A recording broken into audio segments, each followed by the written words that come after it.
Good day and welcome to the Five Below First Quarter 2021 Earnings Conference Call. All participants will be in a listen-only mode. Should you need assistance, please signal a conference specialist by pressing the star key followed by 0. After today's presentation, there will be an opportunity to ask questions. To ask a question, you may press star then 1. Please note that this event is being recorded. I would now like to turn the conference over to Christiana Pels, Vice President of Investor Relations. Please go ahead. Thanks, Cole. Good afternoon, everyone, and thank you for joining us today for Five Below's First Quarter Fiscal 2021 Financial Results Conference Call. On today's call are Joel Anderson, President and Chief Executive Officer, and Ken Bull, Chief Financial Officer and Treasurer. After management has made their formal remarks, we will open the call to questions. I need to remind you that certain comments made during this call may constitute forward-looking statements and are made pursuant to and within the meaning of the Safe Harbor provisions of the Private Securities Litigation Reform Act of 1995, as amended. Such forward-looking statements are subject to both known and unknown risks and uncertainties that could cause actual results to differ materially from such statements. Those risks and uncertainties are described in the press release and Five Below's SEC filings. The forward-looking statements made today are as of the date of this call, and we do not undertake any obligation to update our forward-looking statements. If you do not have a copy of today's press release, you may obtain one by visiting the Investor Relations page of our website at fivebelow.com. I will now turn the call over to Joel. Thank you, Christiana, and thanks everyone for joining us for our first quarter earnings call. I will review the highlights of our first quarter performance before handing it over to Ken to discuss our financials and outlook in more detail. Then we will open the call up for questions. We've been fully reopened for 3 consecutive quarters, and on March 20th, we lapped our initial temporary closings from the first quarter of 2020. I remain amazed at the resiliency and flexibility of our customers, vendors, and crew. We thank them all for continuing to support Five Below in this dynamic operating environment. Now, turning to the first quarter, we are extremely pleased to deliver Q1 results that exceeded the guidance we provided on our last earnings call in March. We achieved first quarter sales of $598 million and earnings per share of 88 cents. Versus 2019, which is more comparable than 2020, sales grew 64% and earnings per share grew 91%. Sales growth continued to be driven by double-digit ticket growth, while transactions remained slightly negative due to reduced store hours. We saw strength across the business in both existing and new stores, including all-time records for new store performance that I will discuss shortly. This strong performance also played out across channels, with our average sales per store hitting record levels for the first quarter, and our nascent but fast-growing digital business posting double-digit growth over last year's first quarter when e-commerce grew 4 times. New stores have always been the fuel for the Five Below growth engine, and in Q1, we opened 68 new stores, the most we have ever opened in a quarter. 6 of these stores across 5 states made the top 25 list of our all-time spring grand openings. In fact, one of our stores in Lubbock, Texas, set the all-time grand opening record. Considering the reduced store operating hours and decreased grand opening marketing, these results were even more remarkable. We successfully entered our 39th state, Utah, with 7 new stores in the Salt Lake City area, where the customer response was very strong. We also opened a store in the new market of Tucson, Arizona, which is one of the stores that finished in the top 25 spring grand openings. We are on track to open between 170 and 180 new stores this year and end fiscal 2021 with approximately 1,200 stores, leaving us a long runway ahead to reach the 2,500 plus total store potential we believe exists in the United States. Before I speak to the specifics about the first quarter, I want to acknowledge that once again, both internal and external factors contributed to our strong performance. Internally, our teams executed well across the organization, delivering wow for our customers with amazing product at outstanding values, injecting a little fun into their lives when they arguably needed it most. Externally, we also continued to benefit from the government stimulus as the third round of stimulus began to hit bank accounts in mid-March. We maintained an unrelenting focus on our strategic initiatives across product, experience, and supply chain in the first quarter. On product, from a merchandising perspective, we continue to work closely with our vendor partners around the world to capture and chase trends for our customers to offer them the products they've just got to have. We saw broad-based strength across our worlds during the first quarter, especially in the sports, tech, style, candy, and room worlds. Sports was strong in the games and toys category. Tech benefited from gaming products, including the Booga items we launched last year. Style was supported by apparel and accessories. Candy recovered nicely after losing most of the Easter season last year when our stores were closed. And finally, room continued to benefit from the trend of people working and schooling from home. Whether in the $1 to $5 product category or the newer extreme value Five Beyond section, the merchandising team is focused on distorting value across categories, using their expertise and experience combined with our growth and benefits of scale. For example, the room world has evolved incredibly over the last several years and now features regularly sized tables and other furniture to outfit an entire room on a budget. The pet category within the room world has grown significantly as we expanded the assortment, especially this past year in response to the pet adoption trend. The merchandising team continues to remain nimble and flexible in sourcing amazing, trend-right products by working with our vendor partners, listening to our customers, and spotting trends on social media, among other channels. The ability for Five Below to participate in almost any trend through our 8 worlds and the flexibility within those worlds is a key distinguishing feature of our model. Our second initiative is focused on the experience for our customers and crew.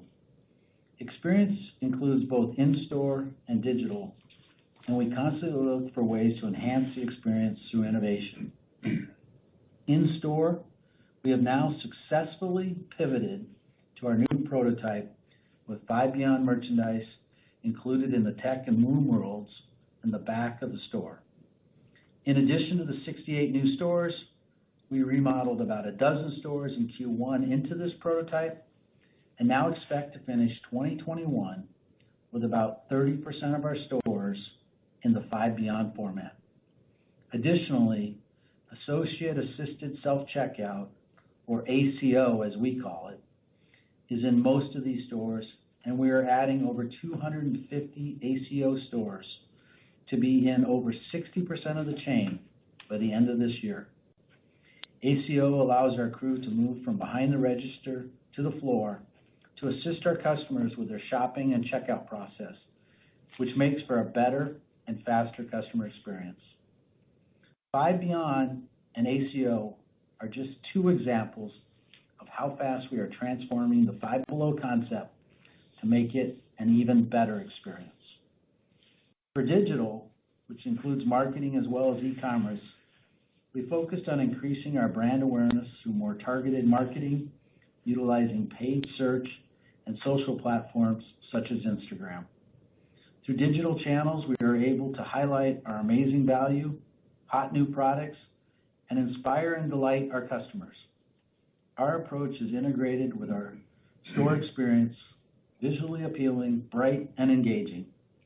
We believe we are attracting both new customers to Five Below who convert to regular customers, as well as developing a deeper connection with current customers.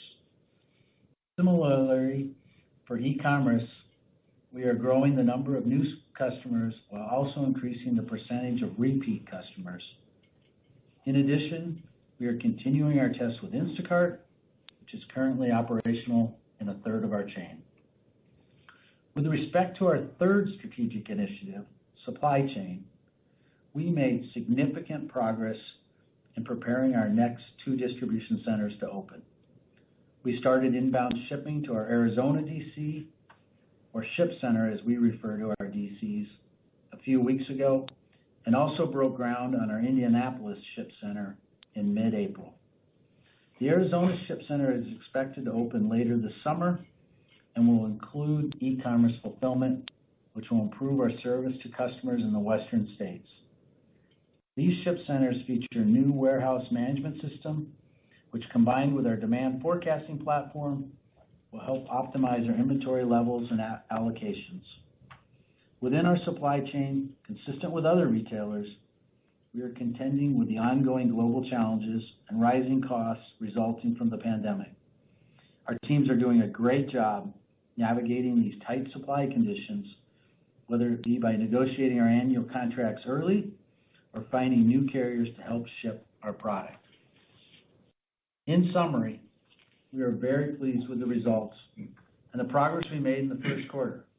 We are excited to continue to play offense, execute with discipline, and make progress in furthering our strategic initiatives across product, experience, and supply chain.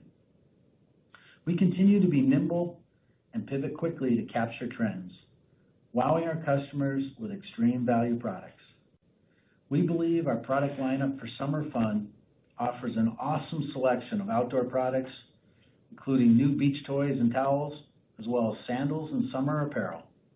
We are sure to have something for everyone. Looking ahead, we are excited to offer a more traditional Five Below back-to-school assortment, as well as our seasonal wow wall with new Five Beyond product. We have sourced truly amazing wow product for our customers to enjoy and celebrate a return to normal. Our customers have told us they recognize the extreme value we offer through Five Beyond, and we will continue to listen and work back from them to find those gotta-have, trend-right products at extreme value and all packaged in a fun and amazing shopping experience. With that, I'd like to turn it over to Ken for the financial discussion. Ken? Thanks, Joel, and good afternoon, everyone. I will begin my remarks with a review of our first quarter results and then provide guidance for the second quarter and commentary on the back half of the year. Because our stores were temporarily closed during the first quarter last year, making a year-over-year comparison less meaningful, I will also provide a review of our results versus the first quarter of 2019. We were very pleased with our record first quarter results. Our sales for the first quarter of 2021 increased to $597.8 million from $200.9 million reported in the first quarter last year. Total sales this year grew 64% compared to the first quarter of 2019 on an average store count growth rate of 37%. For the comparable subset of stores that were open in both the first quarter of 2019 and the first quarter of 2021, sales increased 23%, driven by record first quarter tickets on the heels of a strong demand environment aided by stimulus, as well as the success we are seeing with our own merchandising initiatives. Transactions continue to be down, given we operated the stores with fewer hours versus our standard pre-COVID operating hours. These ticket and transaction trends are similar to what we have seen since reopening the chain last year. We opened a record 67 net new stores across 28 states in the first quarter, compared to 20 net new stores opened in the first quarter last year. We ended the quarter with 1,087 stores, an increase of 167 stores, or approximately 18%, versus 920 stores at the end of the first quarter of 2020. As Joel mentioned, we entered our 39th state with 7 new store openings in the Salt Lake City area of Utah. We were very pleased with the performance of our new stores, especially given the more restrictive shopping environment and extremely limited grand opening marketing. Gross profit for the first quarter of 2021 was $200.9 million versus $20.5 million in the first quarter of 2020. Versus the first quarter of 2019, gross profit increased by 67%, while gross margin increased approximately 70 basis points, driven primarily by occupancy leverage on the strong sales results, which more than offset higher inbound freight costs resulting from the tight supply chain conditions Joel mentioned. SG&A expenses were $137.2 million for the first quarter of 2021 versus $92.7 million in the first quarter of 2020. Compared to the first quarter of 2019, SG&A expenses increased 44%, but decreased approximately 320 basis points as a percent of sales, driven by lower store expenses on the reduced operating hours, reduced marketing expense, and fixed cost leverage. As a result, we reported operating income of $63.7 million for the first quarter of 2021 versus an operating loss of $72.2 million in the first quarter of 2020. Versus the first quarter of 2019, operating income this year increased more than 2.5 times. Net income for the first quarter of 2021 was $49.6 million versus a net loss of $50.6 million last year, and net income of $25.7 million in 2019. Earnings per diluted share for the first quarter was 88 cents, compared to last year's loss per diluted share of 91 cents, and it was a 91% increase versus earnings per diluted share of 46 cents in 2019. We had a share-based accounting benefit of approximately 4 cents in the first quarter this year, compared to approximately 2 cents in the first quarter of 2020 and 11 cents in the first quarter of 2019. We ended the first quarter with $392 million in cash equivalents, and investments, and no debt, including nothing outstanding on our $225 million line of credit. Inventory at the end of the first quarter was $327 million, as compared to $368 million at the end of the first quarter last year. Average inventory on a per-store basis decreased approximately 25% versus the first quarter last year, as last year's first quarter inventory was inflated by the temporary store closures. Versus the first quarter of 2019, average inventory per store decreased approximately 12%. Our current inventory levels are in a good position to support the second quarter. And as we look to the second half of the year, we are working to accelerate receipts and add carrier capacity as we navigate a tight supply chain environment. Now, looking ahead, we are providing formal guidance for the second quarter of 2021, but not the full year, due to the continued uncertainty related to both the ongoing impact of COVID-19 and potential future shifts in consumer spending. However, I will offer directional commentary on how we are viewing the full year. For both the quarter and the full year, I will compare to fiscal 2019 due to the disruption in store closures caused by COVID-19 last year. We are very pleased with the start to the second quarter. We expect second quarter sales to be in a range of $640 million to $660 million.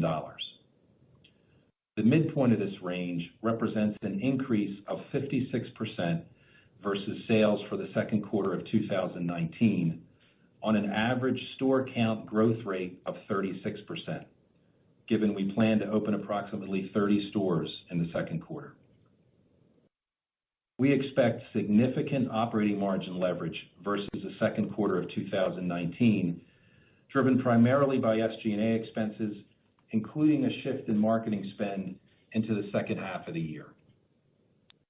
Our effective tax rate for the second quarter is planned at approximately 25%, which excludes the impact of share-based accounting or any share repurchases. Our practice is to update the tax rate outlook quarterly with actual results when we report earnings.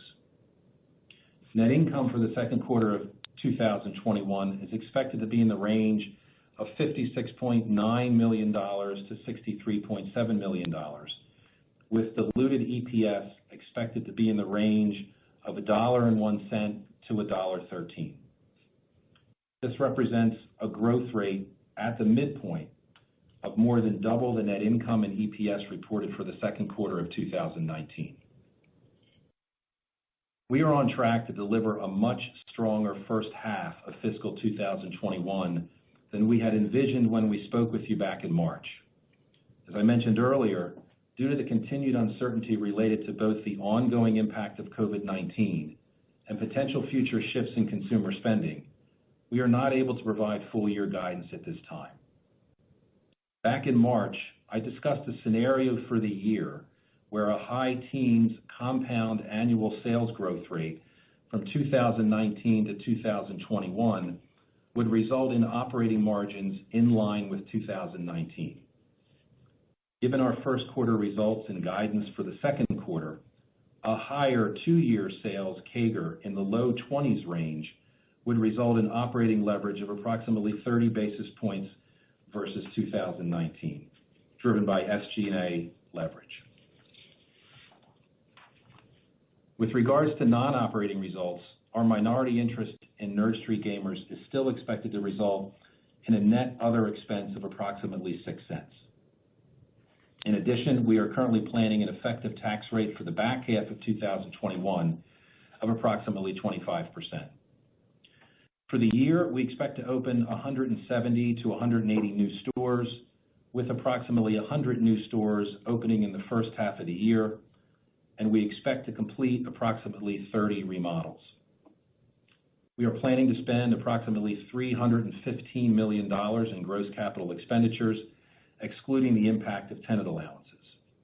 This reflects opening a new ship center in Arizona and beginning construction on a new ship center outside Indianapolis, opening new stores and executing remodels, and investing in systems and infrastructure. In conclusion, we had a great first quarter and are off to a strong start for the second quarter. Agility, flexibility, and innovation, along with extremely disciplined cost and capital management, and the ongoing growth and scale in the business, are all inherent to our model and how we have always operated. And these qualities will continue to serve us well as we navigate a dynamic operating environment. Now I'll turn it over to Joel for a brief summary before we begin Q&A. Joel? Thanks, Ken. In summary, we are very pleased that the momentum from a strong finish to 2020 continues, and I'm proud of how our teams are executing across the company.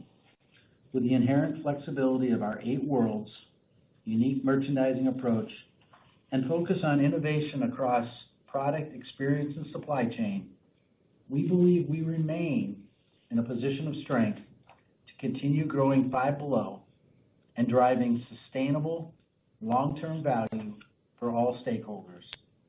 With that, I'd like to turn the call over to the operator for questions. Operator? We will now begin the question and answer session. To ask a question, you may press star then 1 on your touch-tone phone. If you're using a speakerphone, please pick up your handset before pressing the keys. To withdraw your question, please press star then 2. And at this time, we'll pause momentarily to assemble the roster. And our first question today will come from Matthew Boss with J.P. Morgan. Please go ahead. Great, thanks, and congrats on another great print, guys. Hey, thanks, Matt. So maybe a 2-part question. Joel, on top-line growth relative to 2019, maybe how would you best rank the company's specific drivers that you think are contributing to the outperformance? And then maybe for Ken, as we think about success with Five Beyond and the new customer acquisition that you're clearly seeing, I guess any way to speak to productivity and brand awareness that you're seeing in new doors today? And I know you guys have talked about moving to offense. You know, what could it be in terms of the ability maybe to even accelerate and take market share coming out of the pandemic? Yeah, thanks, Matt. Look, on top line, it's hard to distinguish between, just external and internal. Obviously the stimulus was an external one. I think you can tell, though, by our guide in the second quarter that, it wasn't just external factors, and, you see the momentum continuing both in April and then now well into the second quarter. Clearly, adding things like Five Beyond makes a difference. The 8 worlds gives us a lot of flexibility to chase trends in many different categories. I think what, you heard me call out, 5 different worlds that really drove it. And I think it all adds up to, like we've seen in any times of trends, or in this case, COVID, we picked up a lot of new customers. And those new customers, try out Five Below, they like what they see, and then they, become regular customers with us, and that keeps the momentum going. So we feel really good about the internal drivers to our growth. Ken, you want to? Yeah, and then Matt, on Five Beyond, I think Joel had already mentioned a little bit of it there. I mean, we're really pleased with what we're seeing and the reactions from the customer. Another example for us to present extreme value to the customer. And, we continue to roll that out in our stores. We're going to be at probably about 30% of the chain to have that prototype in at the end of this year. So again, it gives us a chance there to continue to offer that value to the customers, and they continue to respond really well for that. So that is something we see as a great opportunity for us. And again, as you've heard from us before, just another area of innovation for us where we continue to just up the game from an experience standpoint. Matt, what I'm probably most proud of the team is, like, when we get a new idea, we move fast. And, I called out in my prepared remarks both ACO and Five Beyond. Those were basically non-existent a couple of years ago, and ACO is now in 60% of the chain, and Five Beyond in 30% of the chain. So really changing the experience to make it even better. And then, Matt, I think you also asked about new customer acquisition. And I think we've talked about that before. We were really happy with what we saw in the fourth quarter, very healthy results there. And, we saw that again in this first quarter. So, it's good to continue to see those new customers coming on board. Thanks, Matt. Great. Best of luck. Yep, thank you. Thanks, Matt. And our next question will come from John Heinbockel with Guggenheim Securities. Please go ahead. So 2 questions. One, how do you guys think about gauging demand, right, for the holiday season with a lot of moving parts, and in light of the supply chain environment flowing product in? So that's number one. And then 2, what are the things that COVID might have created that is structural? You think about operating hours, marketing spend. Is any of that structural that would improve, the profitability of the business on an ongoing basis? Yeah, John, great questions. I think as it relates to demand for holiday, it's part of the reason we're not giving, formal guidance. I think, as you look ahead, there's a lot of unknowns. But I would say they're equally weighted as, headwinds and tailwinds. And so, I think with the momentum we've got right now, and, as Ken gave you, the revised outlook on, a scenario for the year, you can see we feel pretty good about the setup going into the back half of the year. You asked specifically about supply chain. I think everybody's talking about it. We have 2 advantages. One, we're pretty locked up with contracts throughout the year, and that really helps on the cost side to mitigate a bunch of that. On the other hand, with our concept being a treasure hunt concept, it allows for a lot of substitution. Customers don't come in necessarily for a specific item. They come in to solve a specific problem, a birthday, a fun little gift, or something like that. And so that really helps us as we, might face temporary out of stocks or something being behind. But I'll tell you, the supply chain team's done a great job of, setting ourselves up. We're bringing product in early for holiday, so I think we're in a good space. As for, structural coming out of COVID, some of the structural changes, we tightened our belt and, as we always say, hold the penny hostage. And, I think we pivoted our marketing significantly during COVID. We're now 100% off of paper and 100% focused on digital. So that was a big piece. Our our marketing this year is probably going to come in around 2%, which is, lower than it's been in the past. And I think that efficiencies we gained during COVID is a really good example. Hours is another one. We've been able to tighten the hours up, which, in a rising wage environment, that's nice. Has really allowed us to, flow some of that through as you see pretty good operating margins coming out of first quarter and a guide for second quarter. Ken, anything to add? Yeah, just another structural one I'll throw in there too is because we all learned how to operate differently during the last year, John. Look at the buyers and what they've been able to do. Look at the response to the merchandise, and they did it really with a tremendous amount of less travel, right, than we've ever done. And I'm sure they're anxious to get out there and get back with the vendors, but we still saw that we could be successful, in another environment there. So yeah, there were a good number of kind of takeaways and learnings that we're applying going forward. Yeah. Thanks. Thanks, John. Thank you. Thanks, John. And our next question will come from Karen Short with Barclays. Please go ahead. Hey, thanks very much.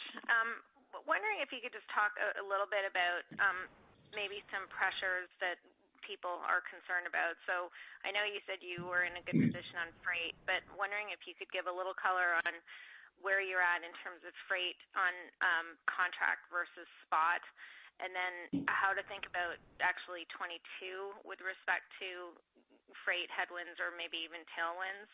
And then also if you could just give a little color on how you're thinking about inflationary pressures on the wage front, but also in products in general. Yeah. Hey, look, on the first question about specifically contract versus spot, we're 90% plus on contract.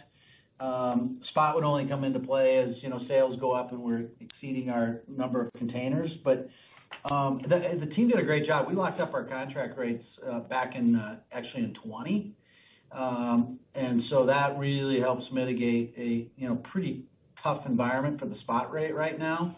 It's a little early, Karen, to speculate on 22. I would be surprised if spot rates stay up that high. The fact that we are such a growth retailer really helps as we negotiate the next year, because no carrier wants to lose somebody that's growing the number of containers as much as we are.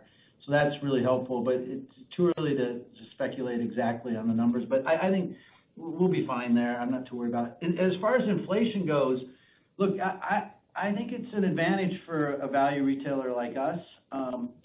One, we've seen in every other recession or some sort of tough environment, value becomes even more important. And so we will win with value. And then I think the difference this time is we now have Five Beyond. If you'd asked me that question 2 years ago, Karen, it'd be tough. We'd be hitting some pricing ceilings. But we have pivoted nicely. It was 10 below, which is really a defensive strategy, into an offensive strategy of Five Beyond. And the last place we go is raising prices. I think some retailers, that's the first place they go. And so as we can create more value, we're going to win.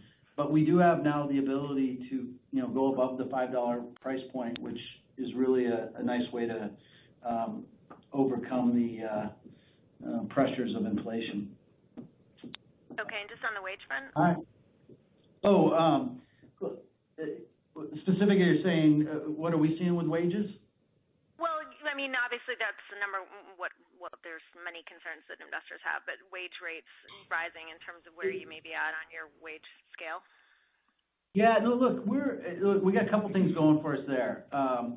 First of all, we stay competitive in every market, and our average wage is now around 13, and we also hire a lot of 16 and 17-year-olds, and it's their first job. They're willing to work for a little bit less, and it's a fun environment. And another nice thing about our stores is, especially with ACO, it doesn't, it's a smaller store. It doesn't take a lot of associates to run a Five Below store. So while we're certainly seeing the wage increases, and I think they'll continue to creep with the nice increases in the top line, that's really helped mitigate it. But bottom line, we're not having any problems hiring. We are raising in spot markets where we need to, but overall, the teams have done a really nice job of hiring, and it hasn't risen to any materiality for us. Great. Thanks. Congrats on a great quarter. Hey, thanks, Karen. Appreciate it. And our next question will come from Simon Goodman with Morgan Stanley. Please go ahead. Hey, everyone. My question is also relative to 2019. So the implied guide for Q2 is still way above on a volume basis. It's still consistent or somewhat consistent with the Q1 run rate and compounded on a 2-year basis way above where this business has grown on a single year basis, if that makes sense. So my question is, kind of makes the case for a potentially higher normalized growth rate going forward. And I know you're not going to guide to any of that now, given the environment we're in, but is there a case to be made, and what would have to happen for that to occur, and where would that share come? And then my second question, unrelated, a little tongue-in-cheek, your first half is getting raised effectively by 30-35%. Is there any reason why the whole year can't be better by that entire amount? Thanks.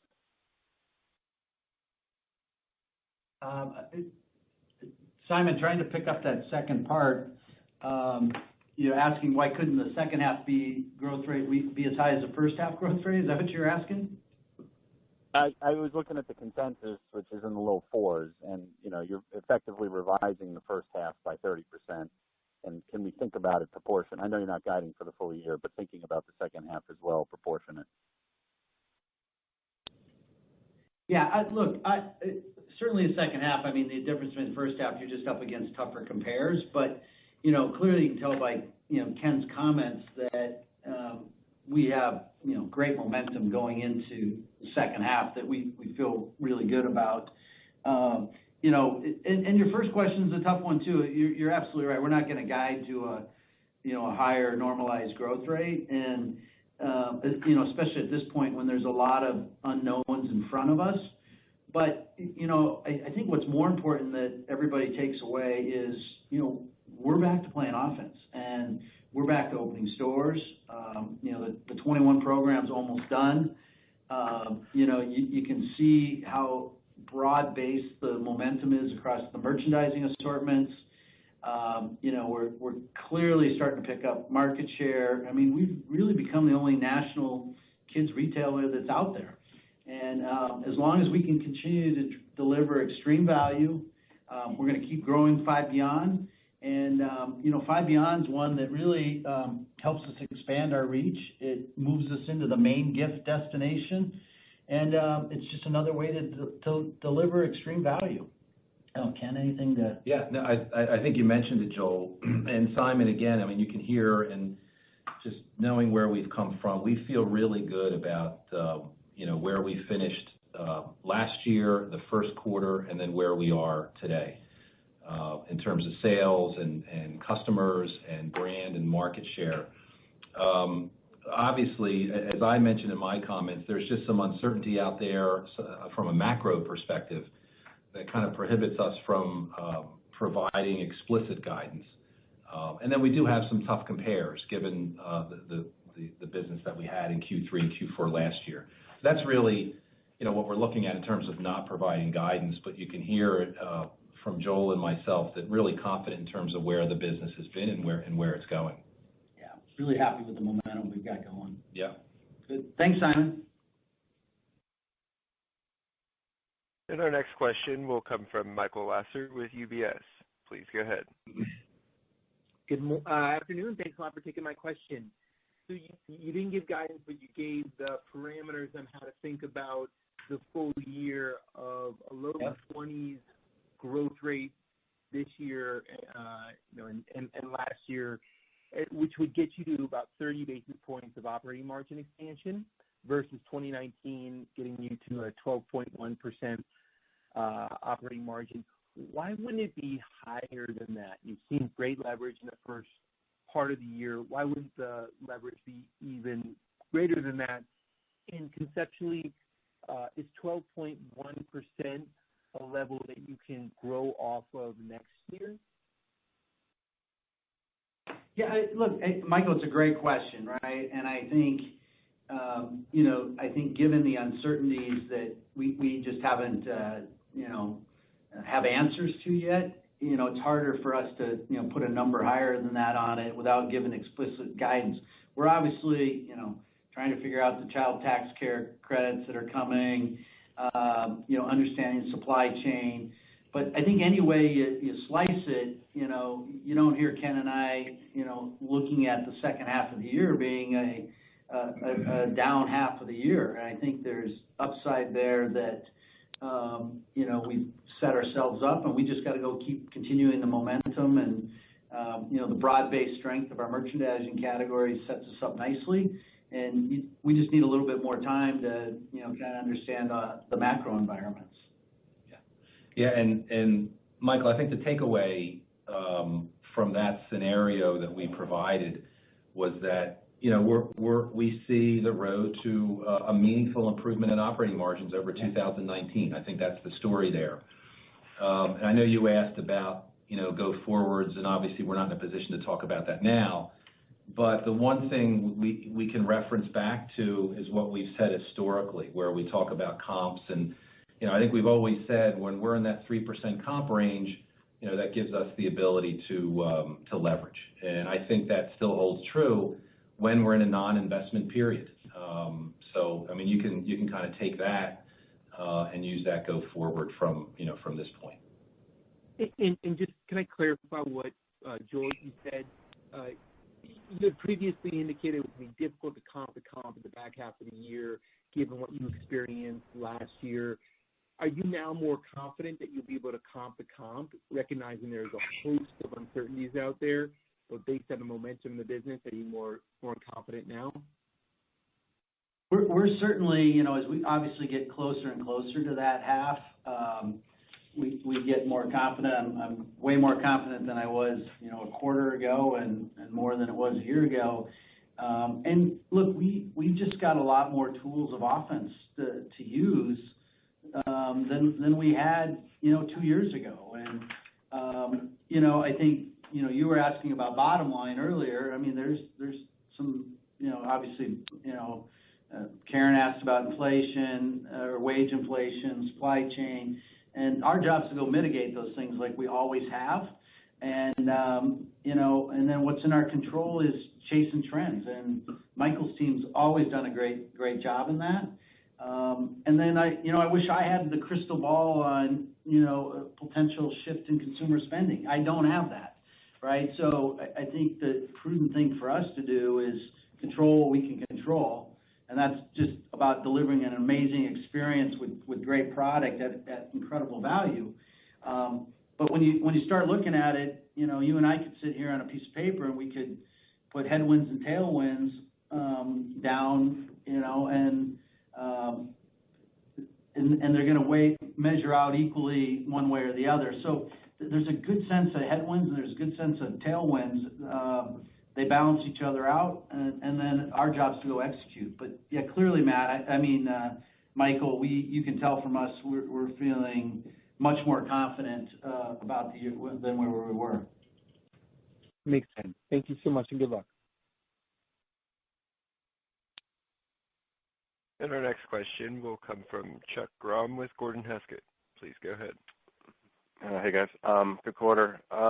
I'm curious if you've updated any of your brand awareness metrics that you've done in the past, and I guess where we are in some of your most mature markets versus some of your more nascent ones. And I guess the reason why I'm asking is that, your sales per store is moving up nicely. You're obviously getting more customers through the door.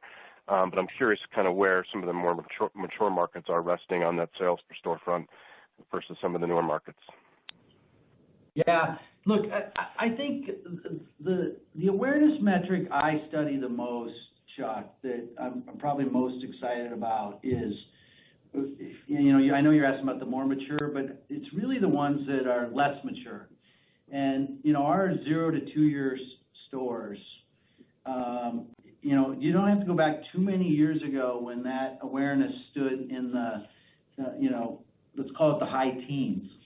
And the most recent survey we've done is it's close to 40% now. And Utah is a great example. I mean, we went into Utah this first quarter, and those stores have opened rather nicely. Record openings, right? Lubbock, Texas, the biggest opening we've ever had.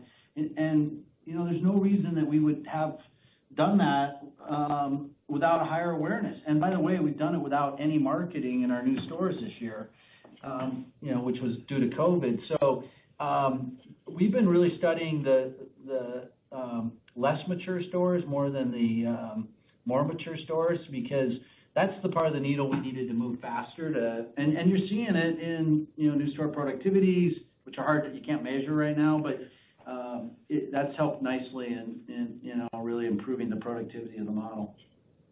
Right, but if I could just follow up, is there a way to contextualize what your best stores are comping across the country? Is it $3-4 million per store? We certainly have stores in that range, Chuck. And some of that is contextual to where they're located, and it's not always because they're in Philadelphia. It's they're in an urban environment with more density, and I think the two factors in the higher volume stores are the density of the store and then the length of time we've been in a market. But at the same time, some of those markets, we told you guys, we run about 100 basis points of cannibalization now. And so, we haven't been afraid to, impact those stores either. But, it's about the right range. Got it. Thanks very much. Congrats. Yeah, thanks, Chuck. Thanks, Chuck. And our next question will come from Scott Ciccarelli with RBC Capital Markets. Please go ahead. Hey guys, Scott Ciccarelli.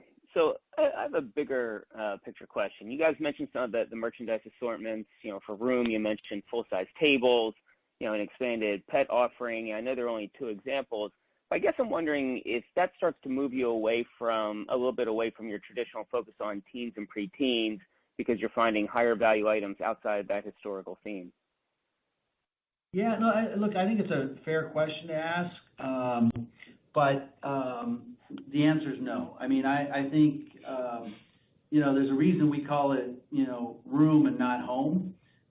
We really try to still focus on, a teen's room, kids' room.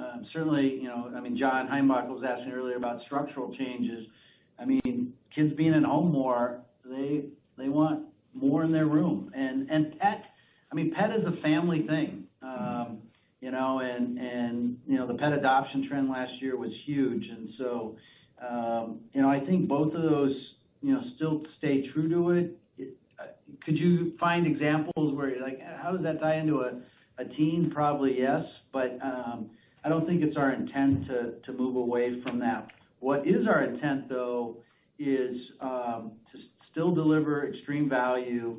The customer, every survey we've done on Five Beyond has been very positive, and it's because we're continuing to deliver that extreme value. And so, look, we stay focused on families, teen, parent, but we're not trying to move away from that, Scott. But great question. Got it. Thank you. Yeah, you bet, Scott. And our next question will come from Paul Lejuez with Citi. Please go ahead. Hi guys, this is Kelly on for Paul. Thanks for taking our question. I was just hoping we could dig into the gross margin a little bit more in the first quarter. How did product margins do relative to F19? Was mix still a negative impact for you? And then on the same note, just could you quantify how much the freight negatively impacted gross margins in the second quarter? Again, relative to 19, and how we should think about that in 2Q in the back half of the year. Thanks. Sure. Thanks, Kelly. If your first question, the first part was around Q1 and the gross margins there. And as you saw, we came in about 70 basis points favorable if you look at it versus 2019. Again, the key driver there was occupancy leverage. And that was actually a little bit more than double of the actual gross margin leverage. And then that was offset by freight costs for the most part that we saw in gross margin. And then as you kind of shift into Q2, it's similar type of dynamics, that although the overwhelming majority of the leverage that we're expecting, operating margin leverage we're expecting in Q2 is going to be driven by SG&A.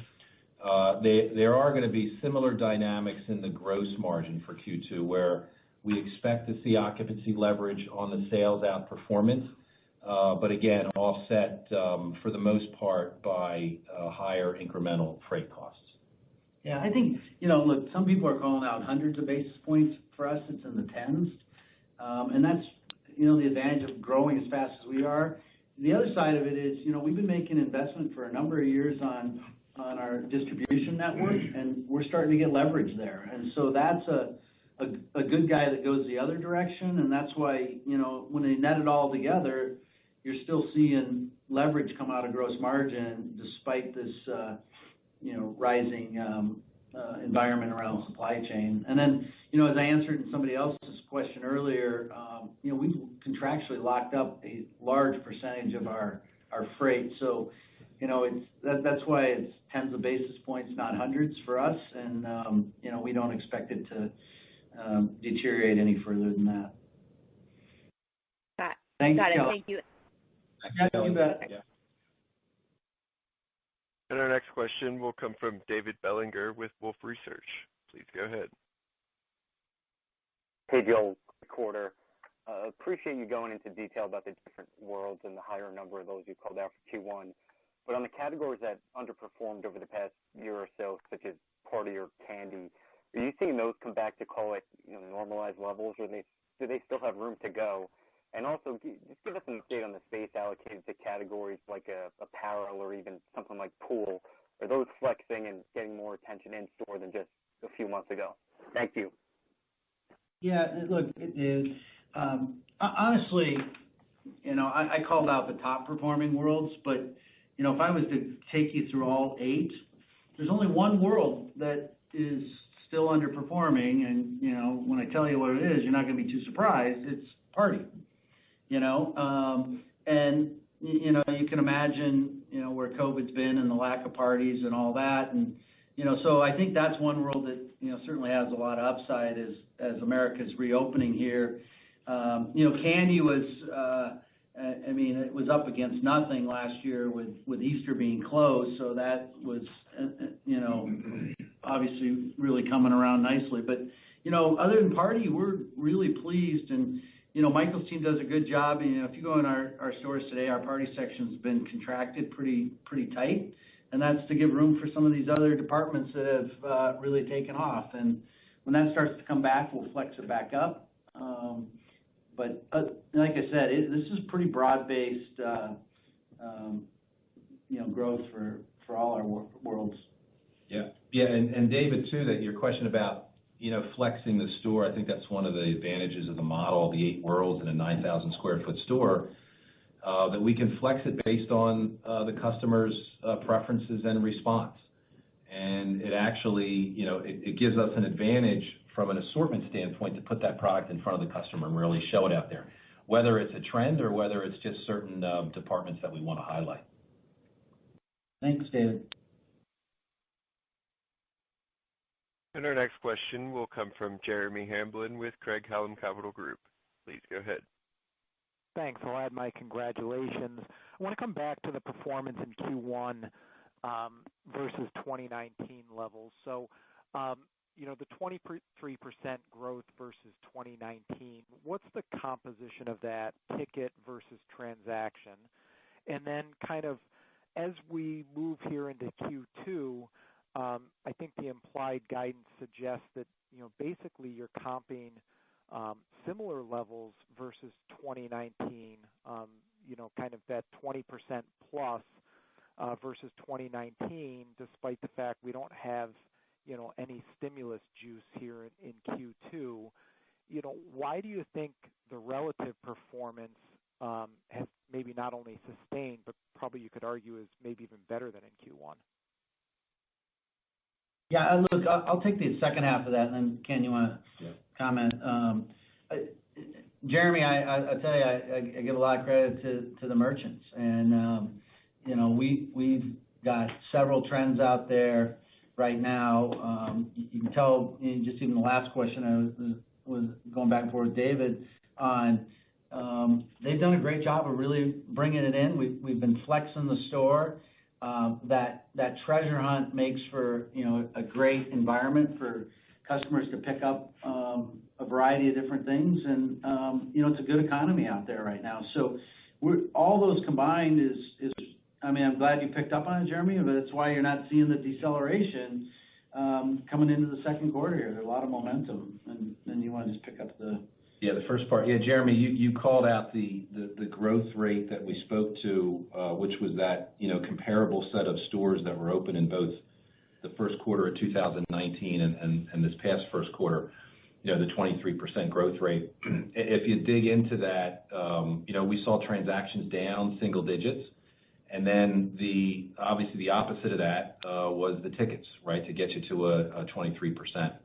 So a very healthy ticket response from the customer, and similar to what we saw back in the second half of last year when we came out through and opened up the stores, post-pandemic. Tickets really been driving them. Yeah. Thanks, Jeremy. Congrats. Thanks. Great job. Yeah, thank you. And our next question will come from Anthony Chukumba with Loop Capital. Please go ahead. Congrats again on a really strong quarter and start to the year. I guess my question, I remember, the days of talking about, different fads, whether it was fidget spinners or, Rainbow Loom or was it Rainbow Loom? I don't remember the name anymore. It doesn't really matter. I guess my question is, which makes your performance all the more remarkable because, we haven't had a fad, at least that I can remember, in quite some time. I guess two questions related. One, is there anything that you guys are seeing right now from either kind of a fad or a trend perspective that's worth calling out? And then second, somewhat related, I know you had some strength with mass, recently, given the pandemic, and I guess, are you seeing that kind of reverse, given that we seem to be getting to the other side of it? Thank you. Yeah, look, all the PPE stuff is certainly reversed and slowing down, quite a bit. We're in a good position inventory-wise, no inventory liabilities. In terms of specific trends, I think it's pretty broad-based right now. I called out pet earlier as one example. Squishmallows is another that's been out there for a while that I would call out. But, I think the bigger one is just, gaming's another one I called out. And, you put them all together and it really leads to driving a lot of footsteps. And we're chasing them all. And the merchants are, following up and pivoting as new things come up. Yeah, I'm sorry, guys. We just realized that it's almost 5:30, so we're going to go right into our conclusion, and then we'll pick up in a little bit here. All right. Hey, thank you, and appreciate everybody joining us today on the call. As you can tell, a lot of great questions, and hopefully Ken and I answered all those, and we look forward to seeing you in our stores, and we'll speak to you again the end of the summer, and thanks all. Have a great evening. The conference is now concluded. Thank you for attending today's presentation. You may now disconnect your lines at this time.